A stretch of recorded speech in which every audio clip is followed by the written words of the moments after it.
911, what's your emergency?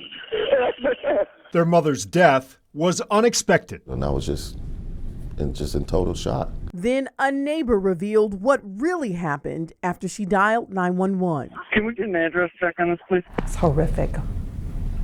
How can you effectively save lives?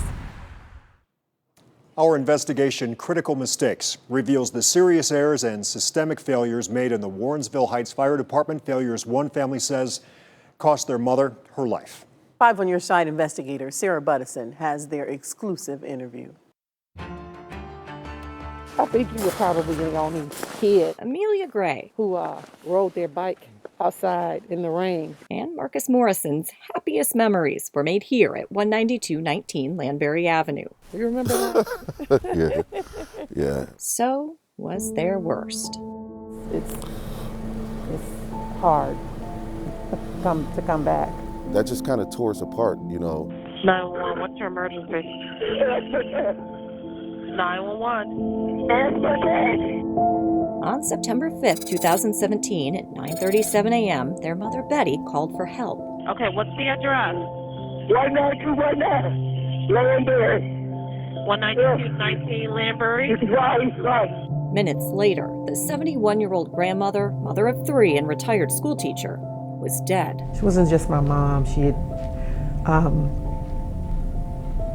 Amelia and Marcus were devastated. she was my friend. They were also confused. They say Betty's asthma attacks were treatable. Then a neighbor stopped by to tell them about the day Betty died. The firefighters and ambulance, they stopped at my house. We were like, stopped at your house? And she said, yeah. Official reports made no mention of a mistake. Recordings revealed that was a lie. Listen, at 9:40 a.m., a firefighter radioed dispatch to confirm Betty's address. Calling responding 19419 Landbury. That's the wrong address. Remember, Betty said she lived 8 houses away at 19219 Landbury. The dispatcher didn't correct the mistake. 5 minutes later, the firefighter radioed dispatch again. Can we get an address check on this, please? 20 seconds later, the dispatcher responded with Betty's address. 19219. 19219. Nearly 11 minutes after Betty called 911, firefighters arrived at her front door. This didn't have to happen. It was too late. My mom wasn't afforded the opportunity to even have a fighting chance to live. It was bad enough firefighters responded to the wrong house, but it wasn't what upset Marcus and Amelia the most. Not even close. You would never think that people are operating like this In a million years. in 2017. Determined to know what happened, Amelia wrote to Mayor Brad Sellers. He asked the Cuyahoga County Sheriff's Office to investigate. It found the mistake was far from an isolated incident. One firefighter said there were more than 20 incidents of wrong addresses before Betty's death. It's no wonder. Instead of computers or phones, they used a scratch pad of paper or whatever is around to write on, including their hands, to record addresses of emergency locations. When I was a paramedic, that's how it was done. It was kind of done by paper, and that was back in the 80s. Dr. Don LaCasto is an emergency medicine specialist and former paramedic. What that would say to me is that they're either resistant to change or they don't want to invest in their dispatch center. Even more troubling, the report found dispatchers were usually overwhelmed. There's one per shift, and they weren't only responsible for emergency calls. Their many duties included caring for inmates in the city's jail.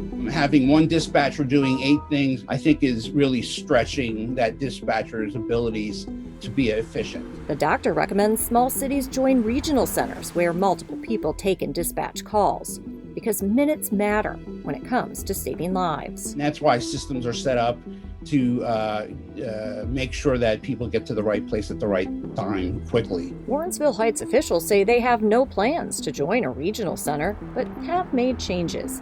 Dispatchers' duties no longer include jail checks, and the city now has an electronic dispatch system. At this city council meeting held over Zoom, we asked if residents are safer. Because Betty's family has filed a lawsuit, Mayor Sellers declined to respond.